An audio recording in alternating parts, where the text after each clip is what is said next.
because when something like this happens, you know, it's almost like the end of the world, and you focus so much on the hurt from a stranger when frankly this guy shouldn't have meant that much to you in the first place.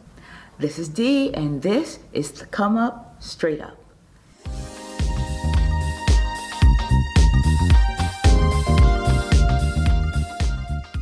This is Dee. Welcome back to my channel, and if you are new to this channel, welcome.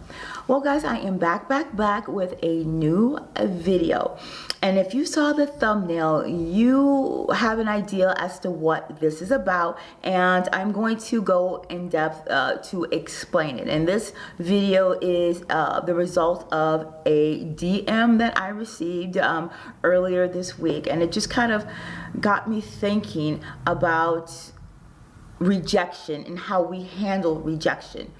But before we get into it, you guys, please do not forget to subscribe, and you guys turn on those notifications so you are aware whenever I upload a great new video just like this one. Now, before we get started, you guys give me so many compliments on my makeup, and thank you very much for that. If you are feeling this look, I did film a quick tutorial on it on my second channel, Pretty and Things. It is just a quick tutorial on how well blue goes well with black hair, and I also, you know, threw in some blue contacts just to, you know, to switch it up a little bit. So look out for that quick tutorial on my other channel, Pretty and Things, and please do not forget to subscribe to that channel and turn on the notifications for that one as well. And please thumbs up those videos, because your girl is doing double duty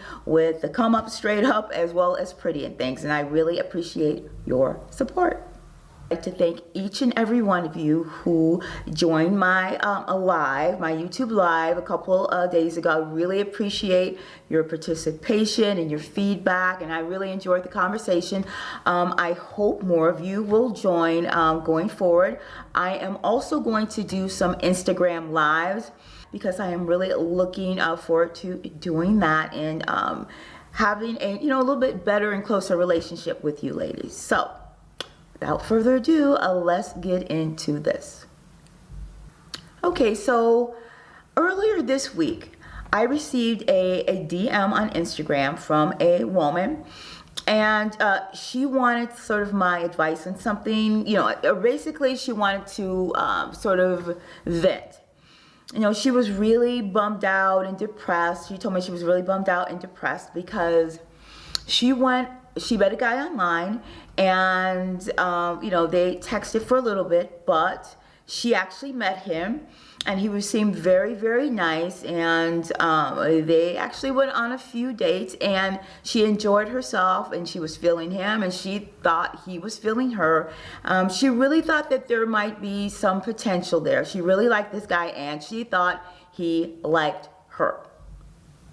But as, you know, a couple weeks went on, you know, he, you know, kind of dwindled off with the texting.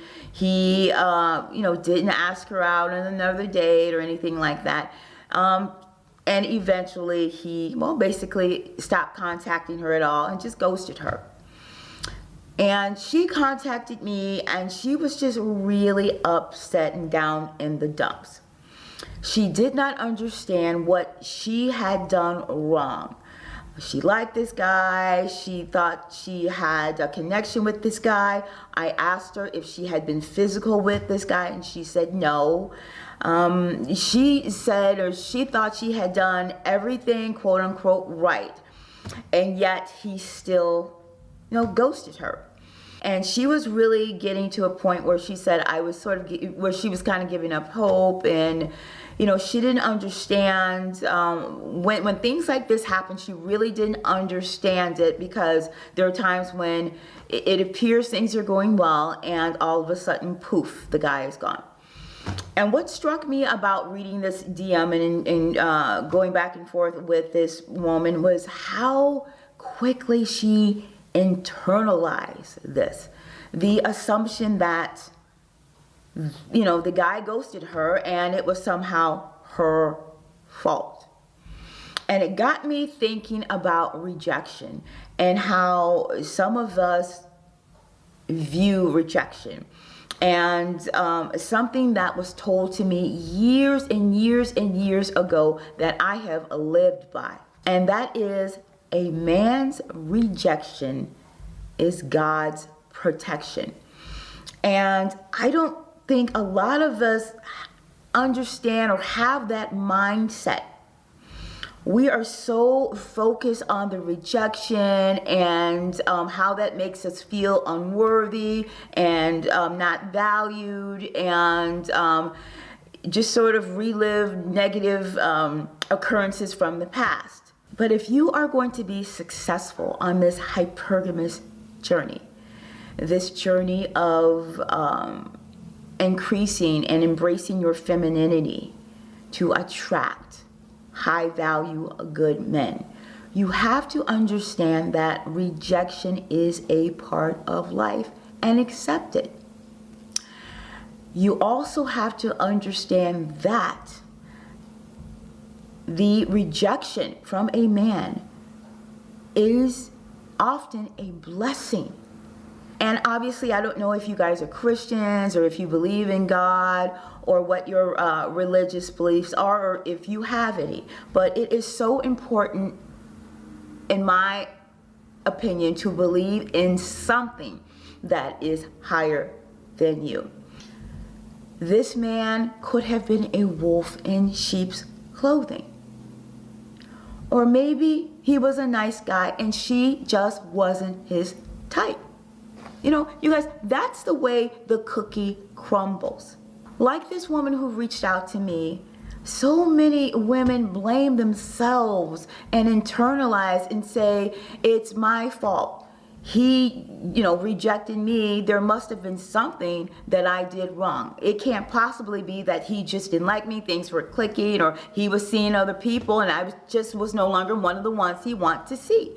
And when you are online, you should assume that whomever you meet online is seeing other women.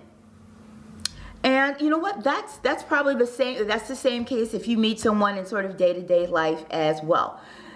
You cannot assume that you are the only one, nor should they be the only one for you. You should be dating multiple men and enjoying yourself. You should not be stuck on one man, because when something like this happens, it's almost like the end of the world, and you focus so much on the hurt from a stranger when frankly this guy shouldn't have meant that much to you in the first place. Everyone's been rejected. And you know what? You have also rejected plenty of people.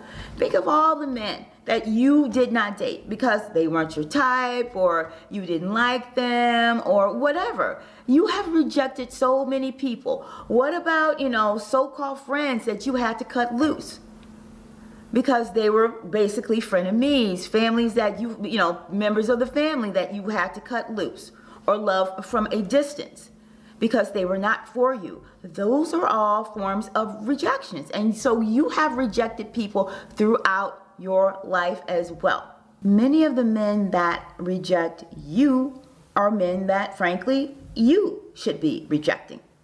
When a man rejects you, do not chase him. Do not rebuke the blessing that is his rejection, because when you chase him and you do things that degrade yourself in order to be with the man who has basically told you he does not want you, you are rebuking your blessing, because this man will take what you give him and he will leave, and you will once again feel used and abandoned and hate yourself for allowing yourself to be used and abandoned. If hypergamy is new to you, if this journey is new to you, if embracing your femininity is new to you, no one said it was going to be easy. No one said there were not going to be challenges along the way. In order to build the confidence and the self-esteem required for this journey, You know, you guys, straight up, we're just going to have to toughen up. Some of you are just going to have to toughen up. There are certain things that you cannot let get under your skin. And that's why I am a huge proponent of a therapy, of seeking help. Change your perspective. A man's rejection is God's protection. Understand that and be grateful for that. So I hope you guys enjoyed this video. Please, please, please comment below. You guys know I love reading your feedback. Please do not forget to follow me on Instagram. My handle will be below because I am going to start doing Instagram lives. Please share this video. Please spread the word on this channel, because the message that DM from earlier this week, the DM that prompted this video, really serves as a reminder to me of how important this channel is to a lot of women, myself included, and how desperately it is needed. So, till next time, you guys. Mwah.